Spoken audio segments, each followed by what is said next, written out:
n'afa Nna na Nwa na Mmụọ Nsọ.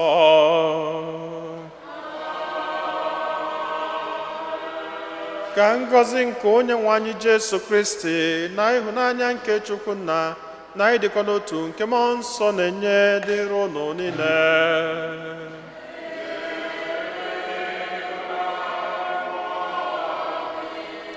Ụmụnne nna Kristi, tata bụ ụka nke isii n'oge emume nke Ista. Anyị agbakọtago ọnụ ọzọ n'obi Chineke iji wee kene onye nwe anyị maka ọtụtụ ngọzi ya n'ebe anyị nọ, maka ihe ọma niile nke ọ na-eme na ndụ anyị, maka nnọnyere ọ nọnyere anyị n'izuụka gara aga wee dubata anyị n'izuụka ọfụ nke anyị banye tata. Ka anyị na-ekene Chineke maka ihe ọma ndị ya niile, ka anyị na-ewele onwe anyị, na-ewele ezinụlọ anyị, na-ewele atụmatụ anyị niile dị mma na-erunye n'aka Chineke, na-ayọ odudu, na-ayọ ka ọ na-agọzi, ka ọ na-agbazila anyị.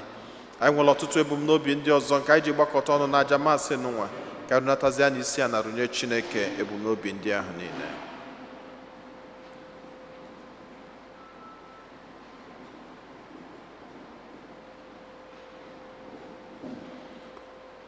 Ụmụnna, ka anyị kwado onwe anyị nke ọma maka nnukwu emme nke Yukaristia n'ụwa site n'ikwupụta njọ anyị.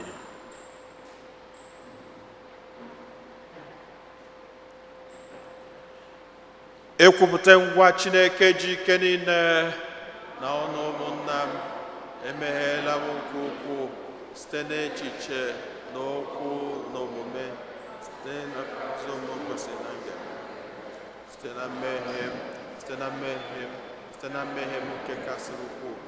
Ya ka njayọ Maria dị ngọzi, Virgin ọkpụ, na ndị mmụọ ọma na ndị nsọ niile, na ụlọ ụmụnna m rịọbara m osebụ ụwa Chukwu anyị ahịhịa. Ka Chineke ji ike niile emeela anyị niile ebere, gbala anyị njọ anyị ga-ama duru anyị na ndụ ebebe. Otito dịrị Chineke n'enu kasị enu.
Anyị yọọ, anyị yọọ.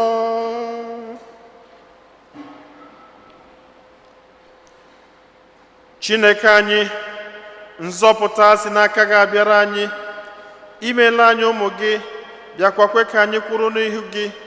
Biko were obiọma gị gee ntị na arịrịọ anyị bụ ụmụ gị ịhụrụ n'anya, ebe ọ bụ na anyị kwere na Jesu Kristi, nye anyị ezigbo inwere onwe anyị na aṅụrị nke ndụ ebighị ebi. Anyị yọrọ nke site na dị nwa anyị Jesu Kristi nwa gị, onye gị na-adị ndụ na-achị na ịdịkọ n'otu nke Mmụọ Nsọ, otu Chukwu site n'ụwa ta ụwa niile.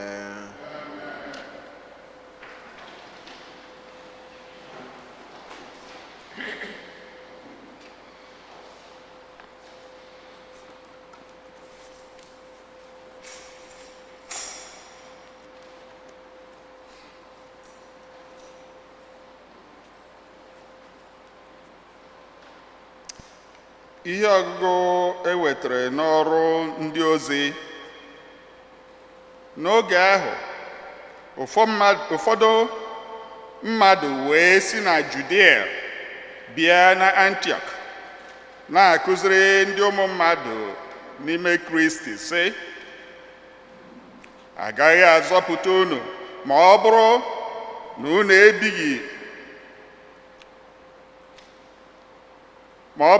ebighị bụ ugwu dịka iwu Moses si kwuo. Ha na Pọl na Barnabas rụrịtara ụka nke ukwuu maka nke a. N'ihi nke a, ụmụazụ wee kpebie ka Pọl na Barnabas na ụfọdụ ndị isi ndị ọzọ nọ na Antioch soro gaa Jerusalem bụ ụmụazụ na ndị okenye nke nzukọ Kristi banyere okwu a. Mgbe ahụ ụmụazụ na ndị okenye wee kpebie ịhọpụta ndị ozi a ga-eziga na Antioch, tinyekwuore Pọl na Barnabas. Ha wee họpụta Judas, onye a na-akpọkwa Basabas, na Silas, ndị bụ ndị a na-asọpụrụ n'etiti ụmụnna. Ha nyekwara ha akwụkwọ ozi ha ga-eji gaa zie ozi a. Anyị bụ ndị ụmụazụ na ndị okenye na ụmụnna unu, anyị na-ewepụtara unu ozi ekele. Ụmụnna anyị ndị bi na Antioch na Siria na Silisia, unu niile bụ ndị a mụrụ na mba ọzọ, anyị na-ekele unu ekele n'ime Onyenwe anyị. Anyị anụna na ụfọdụ ndị otu anyị siri ebe a bịakwute unu na-esogbu unu, were okwu mee ka obi lọọ unu mmiri. Ma ọ dịghị mgbe ọbụla ha natara ike n'aka anyị ime ihe dị otu a.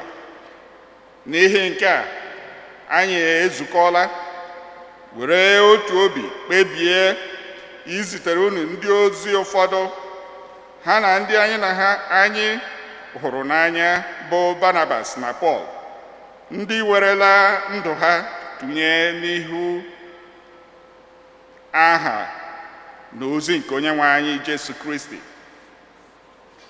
Anyị ezitela Judas na Silas, ndị ga-akọwara unu ihu na ihu ihe anyị dere n'akwụkwọ ozi. N'ihi na ọ dị anyị na mmụọ nsọ mma ka a ghara ibu na ibu arụ banyere omenala ndị Juu karịa naanị ihe ndị a dị mkpa.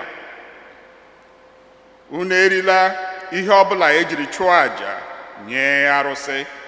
Unu erila ọbara. Unu erila anụ anyagburu anyagbu. Unu akwala iko. Unu jide onwe unu ghara ime ihe ndị a. Unu ga-eme nke ọma, nọdụ na mma. Okwu nke ose bụrụ ụwa.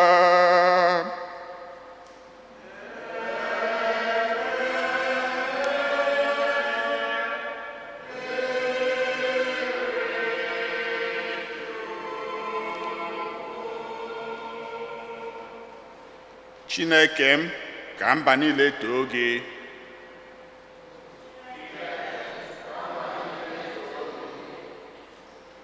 Ka Chineke mere anyị ebere, gọzie anyị.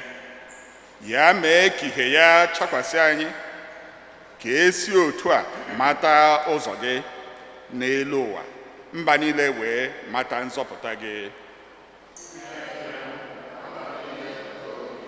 Ka ụwa niile ṅụrịa bịakwa tee egwu ọṅụ, maka na ekwubara aka ọtọ wee na-achị mba niile. Ọ bụ gị na-eduzi obodo niile dị n'ụwa. Chineke m, ka mmadụ niile too gị, ka mmadụ niile too gị. Ka Chineke gọzie anyị, ka akụkụ ụwa niile tụọra ya egwu.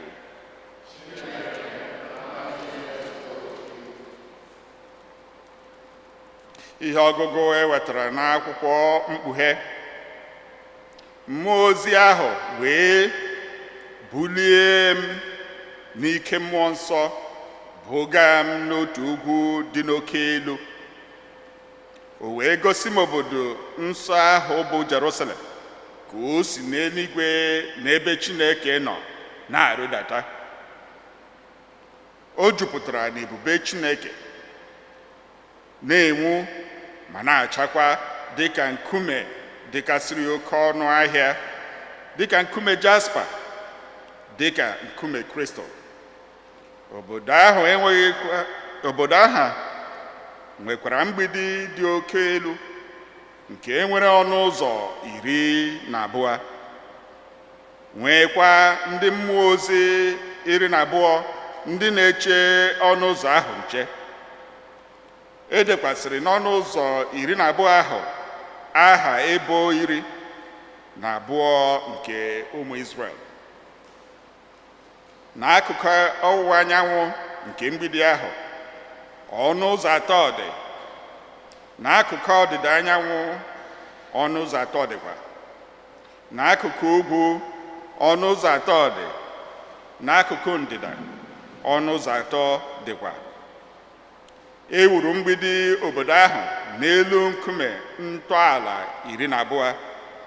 E dekwasịrị aha ụmụazụ 12 nke nwa atụrụ ahụ n'elu nkume 12 ahụ.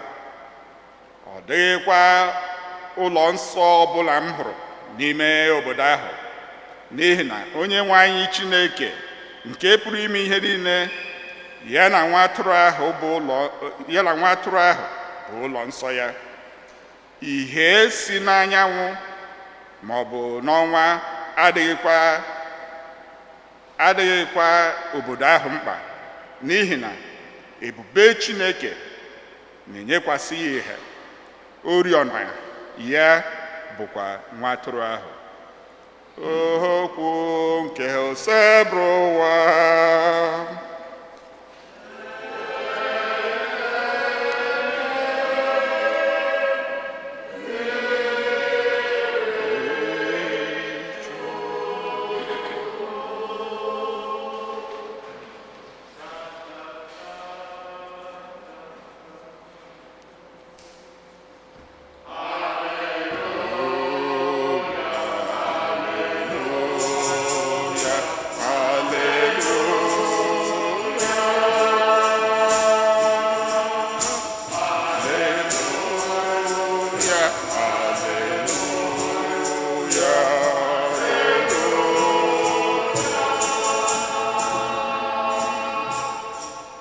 Onye ọbụla hụrụ m n'anya ga-edobe okwu m. Nna m ga-ahụkwa ya n'anya, anyị ga-abịakwute ya.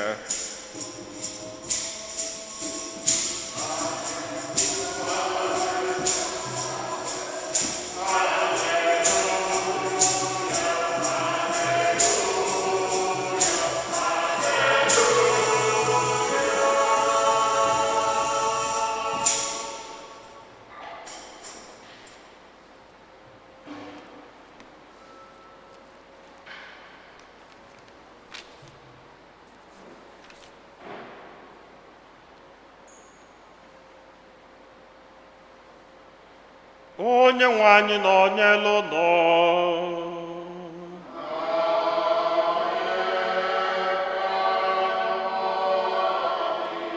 Ihe ọgụgụ nke ya si n'oziọma dị nsọ nke Jọn dere.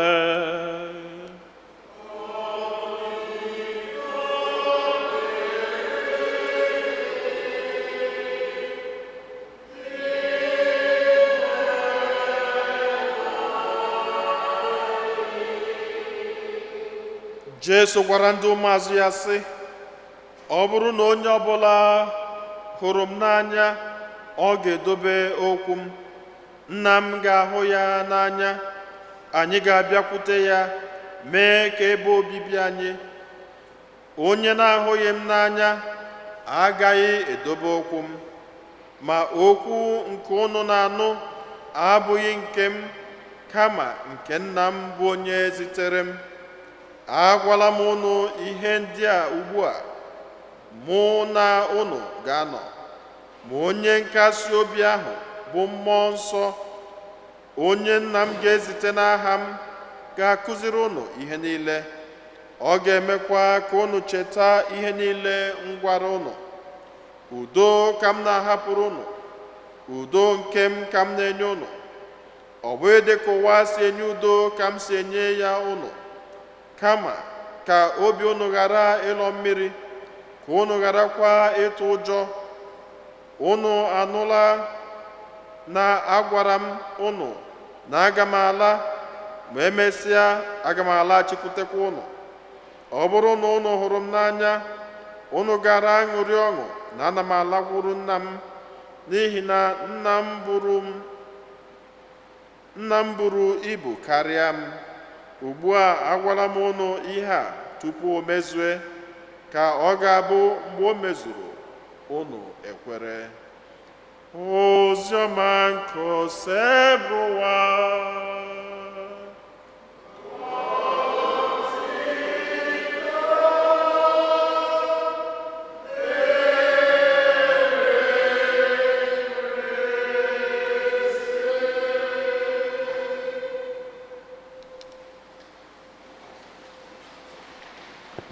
Amen. Amen. Ịbụ Chukwu onye dị mma, ịbụ Chukwu onye dị ike, ịbụ Alfa na Omega m, onye mbụ na onye ikpeazụ, mmalite n'ọgwụgwụ. Ya ka m ji na-asị bụ Chi m.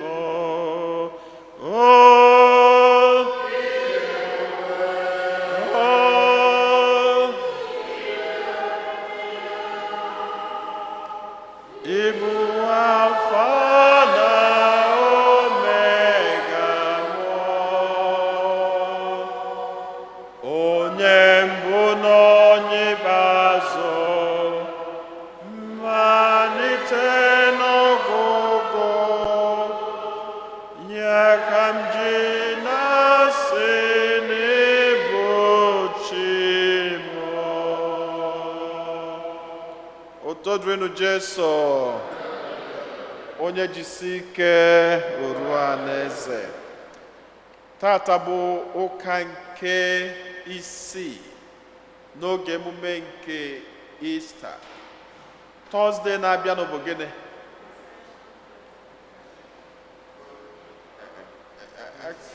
I can be confused. Tọzdee na-abịanụ bụ gịnị? So n'ofu onye ka m na-anụ ihe nọ n'ụlọ ụka erika, maka achọrọ ka m dị sọ na onye ọ na-aghọtala ihe ọ bụ. Bụ date, mana ọ gịnị ka ọ bụ n'ụka? So Thursday na-abịanụ bụ ascension of the Lord into heaven. Ascension bụ gịnị? Holiday of obligation. Ọ ụbọchị ụka na-asọ ọlụ, mana si wezie ya na America na nsọ ọlụ amarọ ha. Mana ụbọchị ọbụla ụka, ihe o yiri bụ n'ụbọchị ụka ka ọ bụ. Ama m na ụfọdụ n'ime anyị ndị na-alụ ọrụ ụbọchị ụka na-enwekwa ike jee ụka na Satọde ma ọ dị ihe ahụ. Ya bụ ụbọchị ascension, ọ dị na mkpa n'ime gịnị na ijele ụka. Some parishes, in fact most parishes na-aka ụka n'ụtụtụ na-akakwu na mgbede.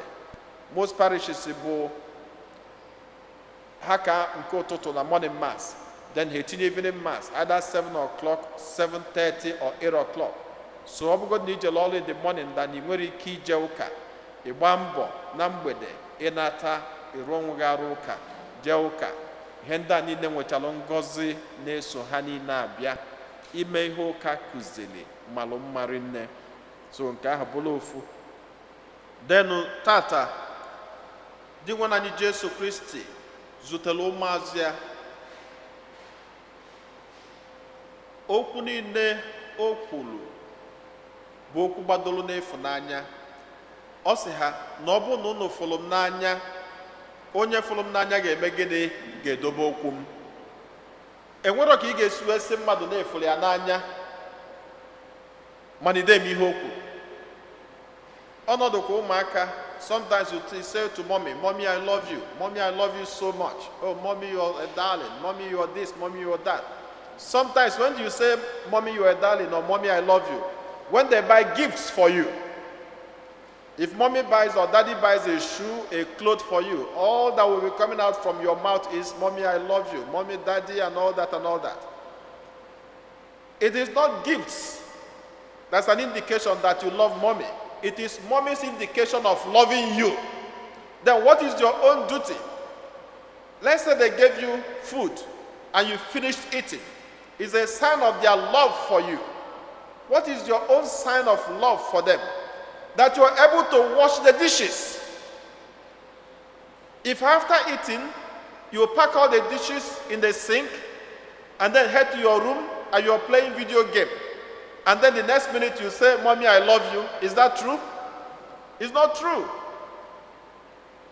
It's not true, because every love has to be translated to action. If that you cannot show in action, if nanya huwekele, ọnọdụ ka na asị nwunye, "I love you, I love you, I love you, I love you, I love you," before nwa ya na-emegharị aka ozugbo itigie iticha ya ozugbo nwaanyị na-emecha kwesị, "Sorry, I love you, no, I love you, don't I love." What kind of love is that? It's not love, it's manipulation. It's manipulation. Ka anyị na-ihe na-eme na be anyị tata na Igbo, anyị na-eme Igbo kwenu ya, Igbo kwenu ya, kwezuolu ya, afụrụ nwaanyị n'anya, enweghị ihe dị ka Igbo. Look at the level of debt. Ebe ndị Igbo megidego n'ụwa to an extent na onye Igbo ga-ewere mma bepụ nwanne ya isi, dobie n'ilo, onye nwere ihe o mere. We are finished. Ihe emebichago, enwere ọzọ fọnụ. This is the height of it. Ihe onye Igbo eme. Onye Igbo bụ ya na nwanne ya esebe okwu, kama anyọba ọnyụnyọ kwuba okwu dị na ya. Akpọba ụmụnna, kpọba nke a na-ekwu ya. Gịnị ka a na-ayazi kịta? Igbo fụrụ onwe ha n'anya. Human bodies here and there. This morning I got about 5 calls. Father, ọ bụ na ị nwere plan ịnata this summer, don't come home. Even my brother said, one of our relatives say kidnapped this morning. Na village. Ma try kwa na try morapia. Anyoga bazi no ba yoso. Yet we say we love onye ka Jesu kwuru sị, ọ bụrụ na ịfụrụ n'anya gosie n'omume. Ọ bụrụ na Igbo fụrụ onwe ha n'anya gosie n'omume. Ịfụnanya abụghị ihe a na-ekwu sọsọ n'ọnụ chọ. Ịfụnanya bụ ihe a na-egosipụta n'omume. Kedu ihe Jesu Kristi ji wee kụziere ụmụazụ okwu a? Ihe o ji kụziere ha bụ, ọ bụrụ na unu fụrụ ya n'anya, you have to communally face your enemies. Onye na-eke ike agha ụlọ abụrụ dike. Onye ọ bụ sọsọ na-arụ ụmụnne, arụ nne na nna ya ka ọ na-eke ike, arụ ndị bie ka ọ na-eke ike, onye ahụ abụrụ dike. Maka na dike bụ na mba ka ọ na-eke ike. Dike adịghị ike n'ime ụlọ. Mana Igbo na-emezi gịnị? Igbo na-ekezi ike n'ime ụlọ. Ebe a ka eneji ya niile bụ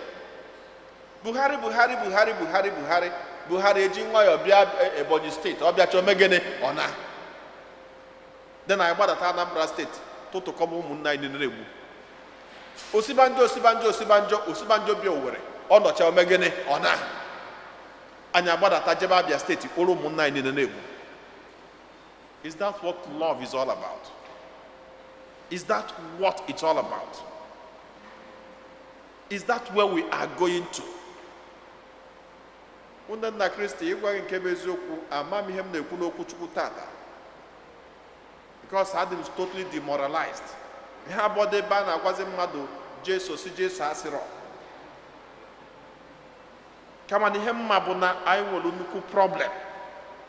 Anyị nwere nnukwu problem. And we are not seeing that problem. And kịta ihe a ji afụzi ọfụma kịta bụ na ọ na-emetụzi okeke na-emetụ oke afọ. Ọ bụ na ọsọsọ mgbe a na-anwụrụcha ndị obere mmadụ na-egbu, ọ dị ka ọchịcha ka a na-egbu. Kịta a na-egbuzi obere, a na-egbu nnukwu, a na-egbu okenye, a na-egbu ụmụaka, enwerozi onye afụrụ rapọ.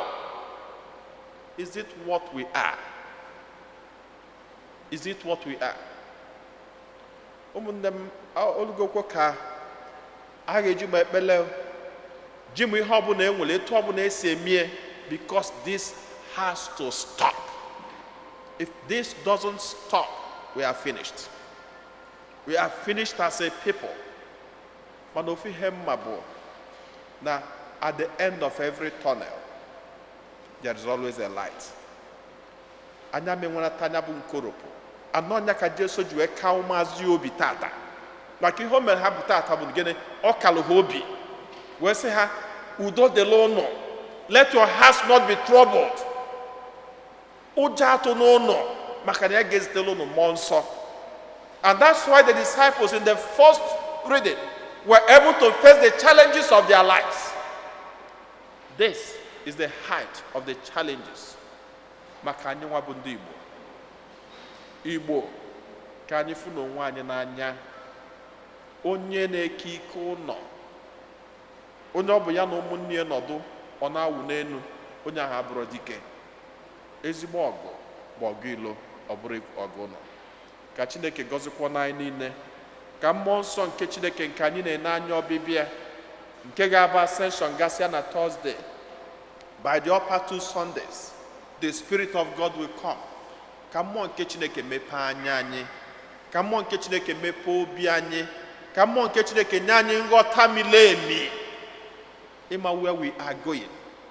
Ghọta the sacredness of human life. Ka Chineke gọzie anyị niile site na Kristo Onyenwe anyị.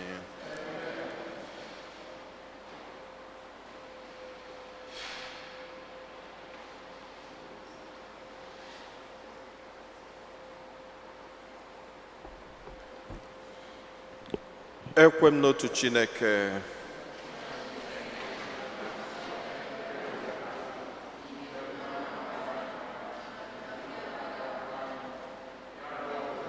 Jesu Kristi, so otu nwa Chineke mụrụ, nna mụrụ tupu ụwa tụọ ụwa niile. Chukwu si na Chukwu, ihe si n'ihe, ezi Chukwu si na ezi Chukwu. Amụrụ ya mụ, eme ya eme. Ya na nna bụ otu ihe, n'ihe a ji bụrụ Chukwu. Onye si na ya mee ihe dum, onye maka ihe anyị bụ mmadụ, maka ihe nzọpụta anyị si n'eluigwe gbadata, o were arụ na Virgin Maria site na mmụọ nsọ, ọ bụrụ mmadụ, abịa kpọgbuo ya n'obe n'ihi anyị. N'oge ọchịchị Pontius Pilate, ọ taa ahụhụ, ọnwụọ, enye ya. O bilitere n'ụbọchị nke atọ ka akwụkwọ nsọ siri kwu. O rọgoro n'eluigwe, nọdụ n'aka ndị Chukwunna. Ọ ga-abịaghachi ọzọ n'ebube ya, ikpe ndị dị ndụ na ndị nwụrụ anwụ ikpe. Onye ọchịchị ya na-enweghị njedebe. Ekwe na mmụọ nsọ, onye nwe anyị na-enye ndụ, onye si na nna na nwa pụta, onye a na-esekpụrụ na-etokọdo ya na nna na nwa, onye si na ndị amụma kwuo okwu. Ekwe m n'otu nzukọ nsọ Katọlik na Apọstọlik. Ekwupụta m otu baptizim nke mgbaghara njọ. Ana m atụ anya mbilite n'ọnwụ ndị nwụrụ anwụ na ndụ ụwa ga-abịanụ. Amen. Ekpele nke ndị kwelụnụ.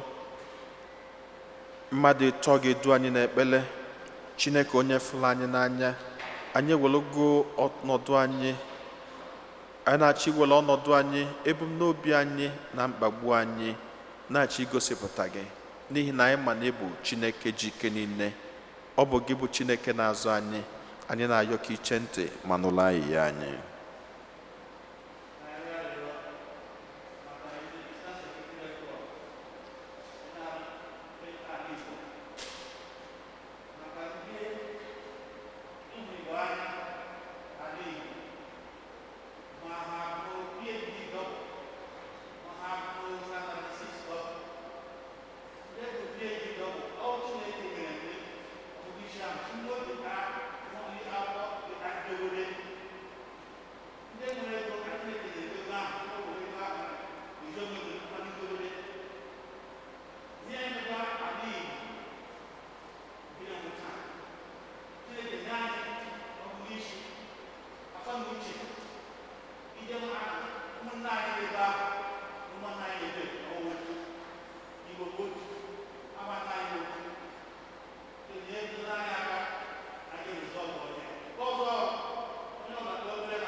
Inwe na anyị nụrụ anyị ya.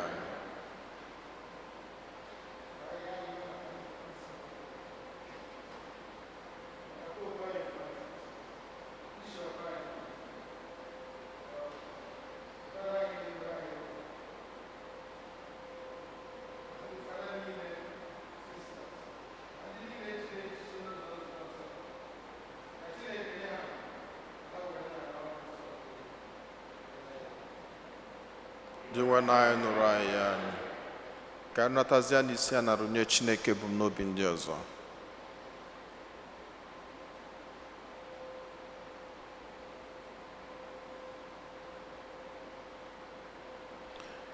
Mgbe m kpọrọ gị bịa za m, Chineke,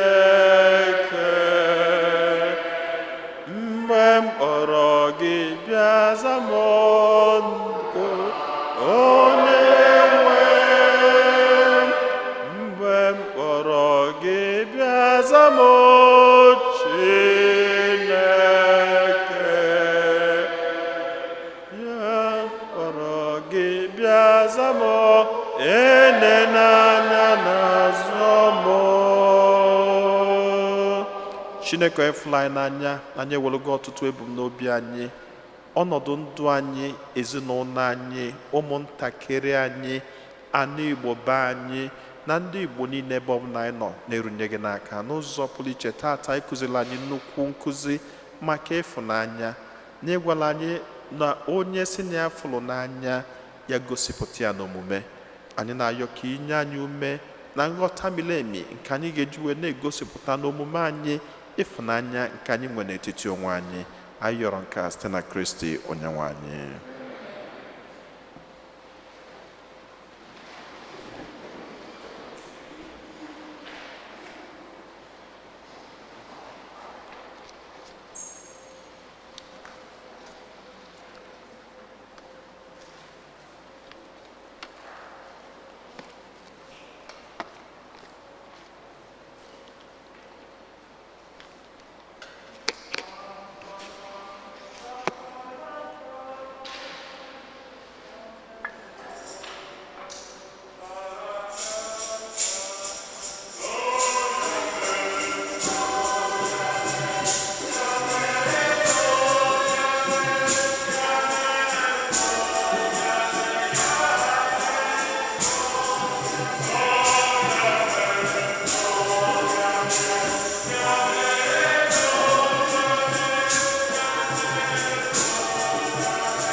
Ọbanụ ụmụnna m ka aja mụ na unu na-achụrụ ka ọ bụrụ ihe ga-asọ Chineke anyị ji ike niile nara nụ.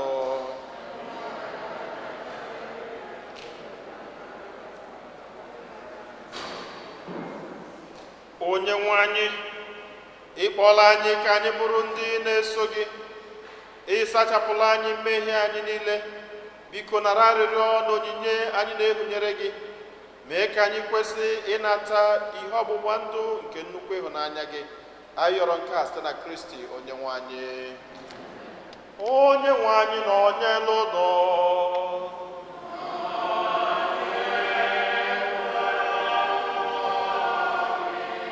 wenite n'obi eno.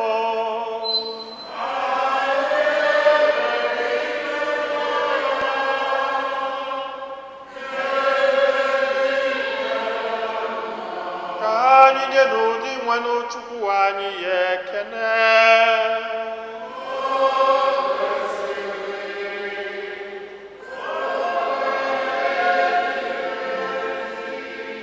O kwesịrị ezi bụrụkwa ihe ziri ezi na-azọ ndụ na anyị ga-eto gị oge niile o sebụrụ ụwa ma ọ kacha mba n'oge ugbu a mgbe Kristo onye bụ Paska anyị bụzi ihe jiri chụọ aja ya bụ ezi nwa atụrụ onye kpochapụrụ njọ nke ụwa onye jiri ọnwụ nke ya wee merie ọnwụ nke anyị ya si na mbilite n'ọnwụ ya nye anyị ndụ ebebe n'ihi nke ya anyị na-eso igwe ndị mama niile nke eluigwe na-eto ebube gị oge niile n'ukwe na ekwe.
Nna ịdị nsọ ezi eso gị na-edo ihe dum nsọ anyị arịọ ka ide onyinye ndị a nsọ na-erukwasa ha mmụọ gị ka ha wee ghọrọ anyị arụ n'ọbara nke onye nwe anyị Jesu Kristi onye bịara tupu edunye ya n'ọnwụ nke o jiri aka wedara o were achịcha nye gị ekele n'otuto nyawa ya nye ya ụmụazụ ya sị naranụ nke a rienụ ya ọnụ nke a bụ arụ nke a ga-eduru nye maka ụlọ.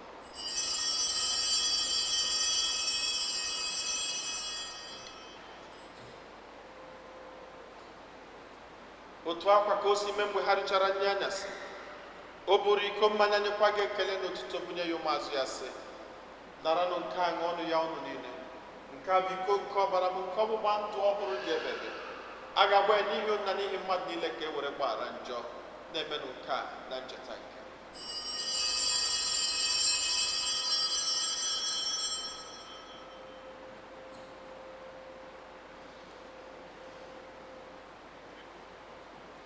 ka anyị kwupụtanụ n'ihe omimi nke okwukwe anyị na-eme ugbu a.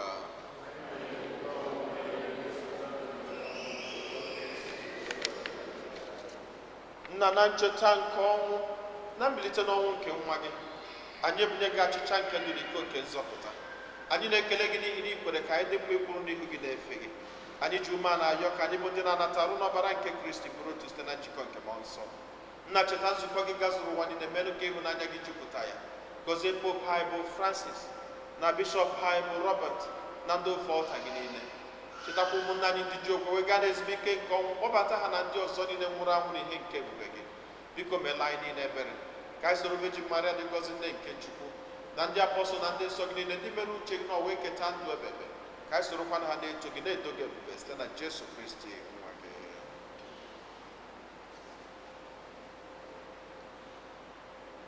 Ihe niile kere eke na-esonye bụ Kristi na-esikwa n'ime ya na n'aka ya na ịdịkọ n'otu nke mmụọ nsọ na-enye gị bụ Chukwu nna ji ike niile nsọpụrụ na ọtụtụ niile site n'ụwa atọ ụwa niile.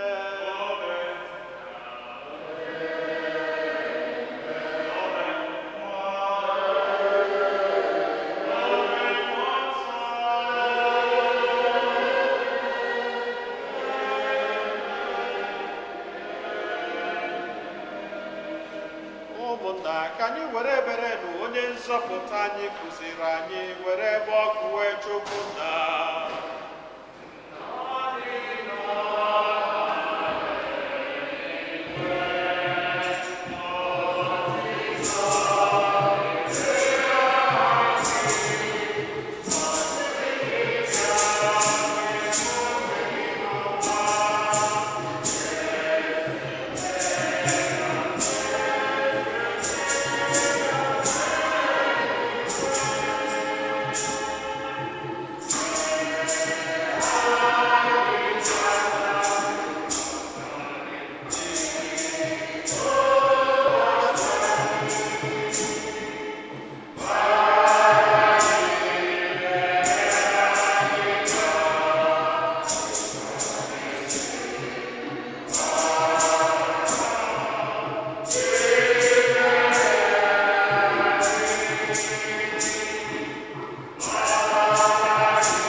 gị osebụwa n'ajọ ihe niile, were ebere nye udo n'oge nke anyị site n'inye aka ebere gị ka zọpụta anyị niile na njọ oge niile.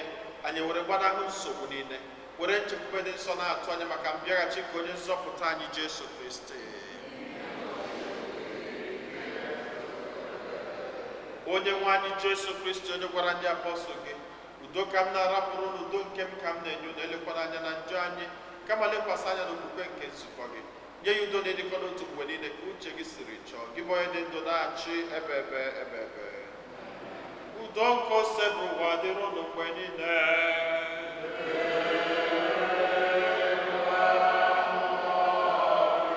Nyerịta n'onwe unu ekele nke udo.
Ụmụnne m na Kristi, nenụ nwa atụrụ nke Chukwu, nenụ onye ahụ na-ekpochapụ njọ nke ụwa. Anyị na-enwekwa onye isi ọma bụ ndị akpọ n'ori nke nwa atụrụ Chineke.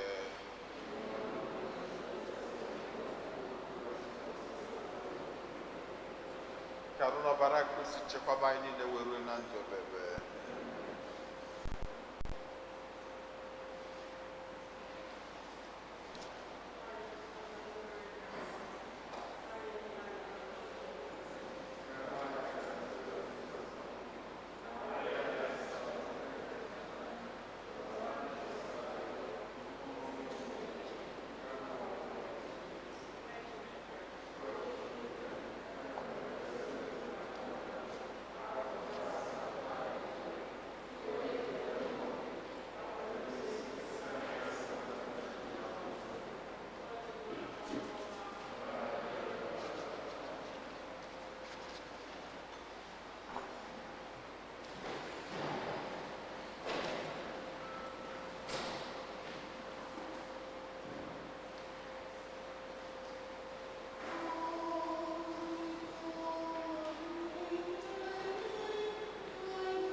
Ka anyị yọọ ayịyọ.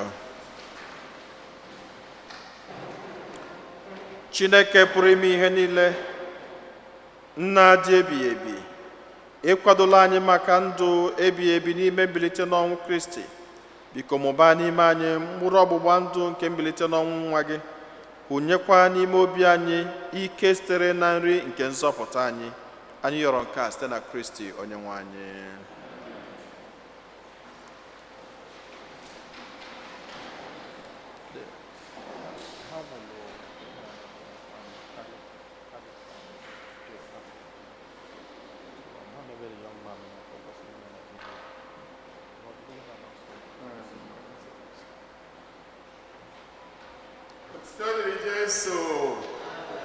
Otito dịrị Jesu. Otito dịrị Jesu. Second collection is to defray parish expenses. Biko Chika. Nagaza. Chukwu nagaza ebere.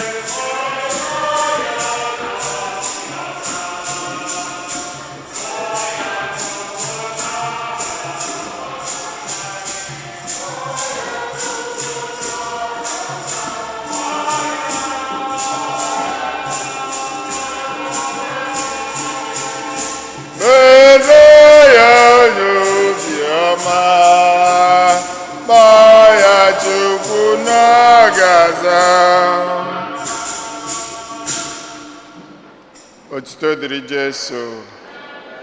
Otito dịrị Jesu. Confirmation classes will be via Zoom. It's almost done. The Catholic Appeal campaign is supposed to be showing us by video as about now, but Odika Fanaron late. Obuna ha eshori anyị today. Know that Nagi show anyị next Sunday. Otago. The Catholic Appeal campaign, we have nyaka eje. The dash CJ mehane, menu poor une wala kwa. Kono for some of the distributions ka eseke egana na tota kese nyerem dem madaka. Onye na request mass because 2 weeks in advance is encouraged. Join us for the last Friday of May. We will be celebrating the Rosary after 8 a.m. Mass and 7 p.m. It's all bilingual.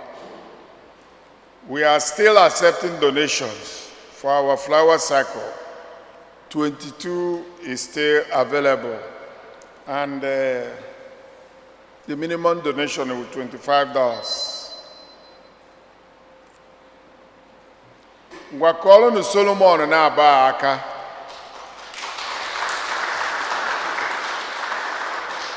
Unuma Solomon na bonneku Solomon Anuforo and Solomon Mbagu.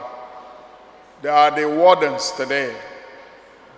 Because on next Sunday they will also be the warden, because that coming Sunday will Oko Mass.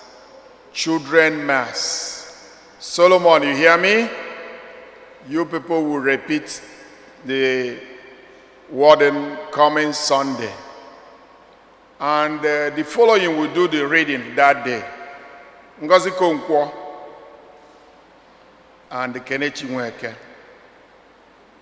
I will send the readings to their parents so that they get ready to do the reading for that day. And Chika, you will realize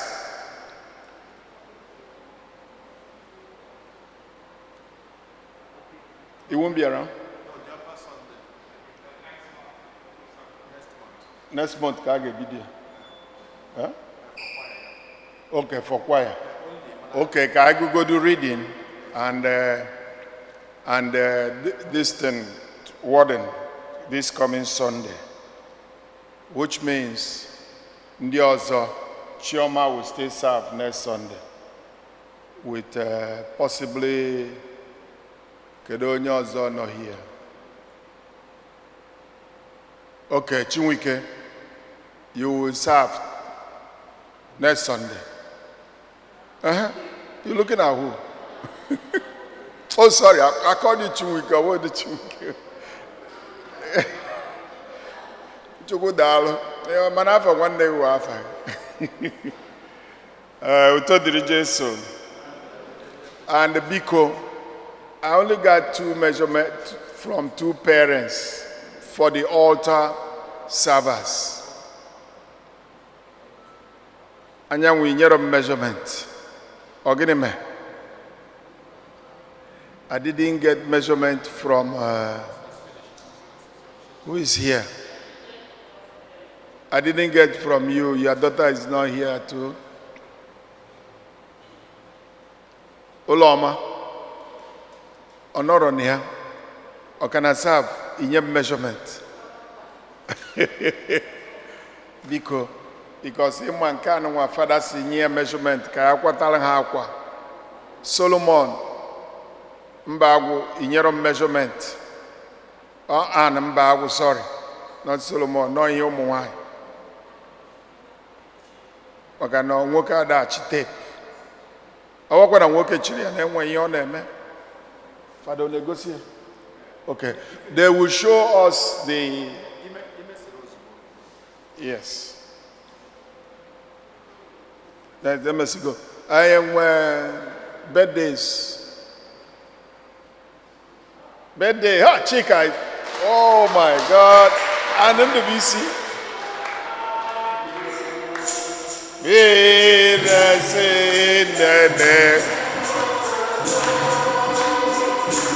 May the blessings of the Lord be upon you.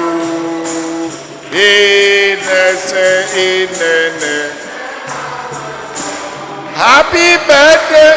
Happy birthday to you, Chika. Happy birthday to you, Chika.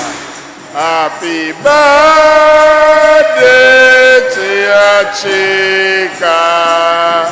Happy birthday, Andy. Any anniversary?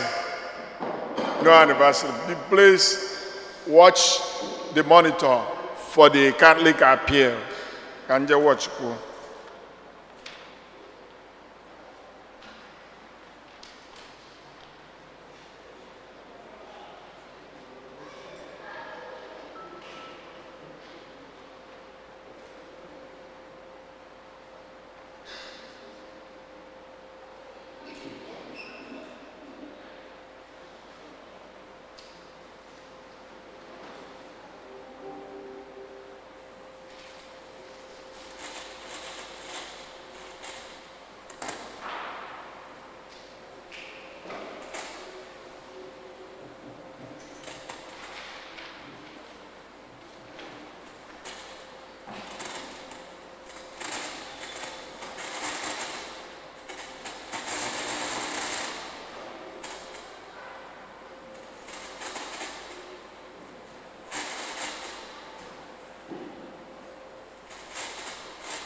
Life in seminary is different every day. Here we have 36 guys from all around this tri-state area, and we really just live with each other, we learn with each other, and we just kind of help each other grow in holiness so that we can figure out what God is calling us to do. I'm in the college program, and that means we have to attend our classes at St. John's University. We have to major in philosophy. And in those classes, we really start to learn about the essence of God. And hopefully we take what we learn in the classroom and bring it to the future ministries that we have here at the seminary. The annual Catholic appeal is so necessary. Without the people's help, we can't do anything. And I hope the people of God in Brooklyn, Queens know that they're not forgotten, that we pray for them every day at Mass, and that we hope that if they ever need anything, they can reach out to us when they have been a support system for us. Hopefully we can repay the people back in the future years God willing, will ordain priests. And when you look in your own parish, you see some great parish priests. Those parish priests got to the altar at ordination because of the generosity of the people. That continues to happen year in, year out here at the seminary. As they continue to donate, they hopefully know that there will be good priests coming their way in the future.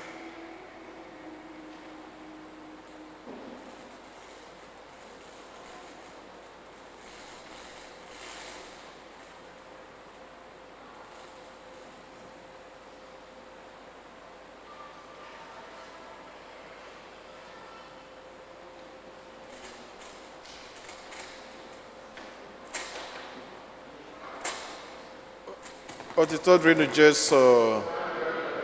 Yeah, so the Catholic appeal, na every parish in the diocese today.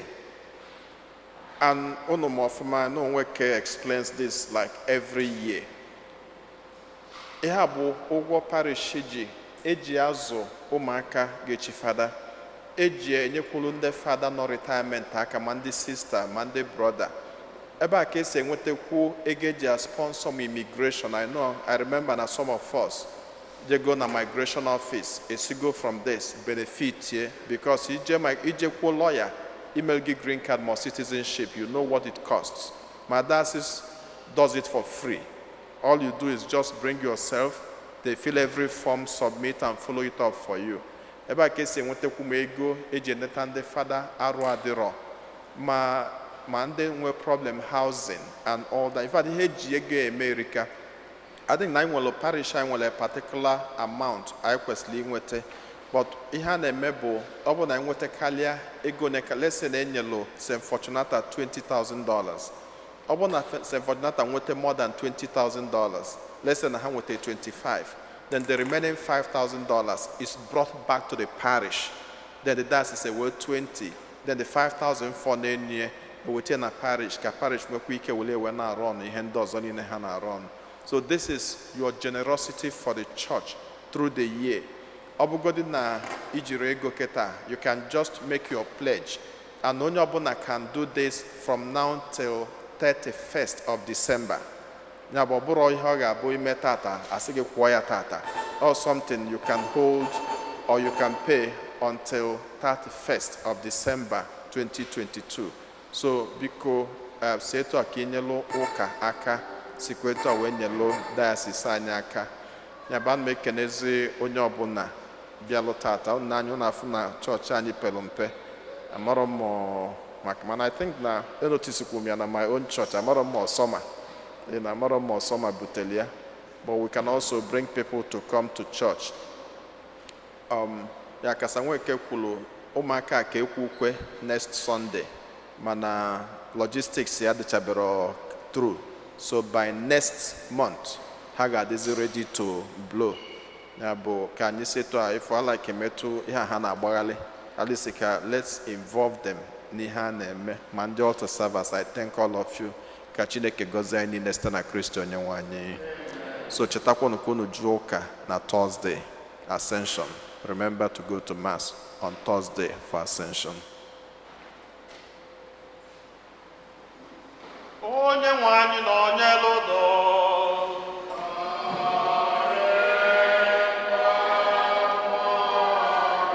Ka Chukwu Chike dị na-egọzie unu, Nna na Nwa na Mmụọ Nsọ.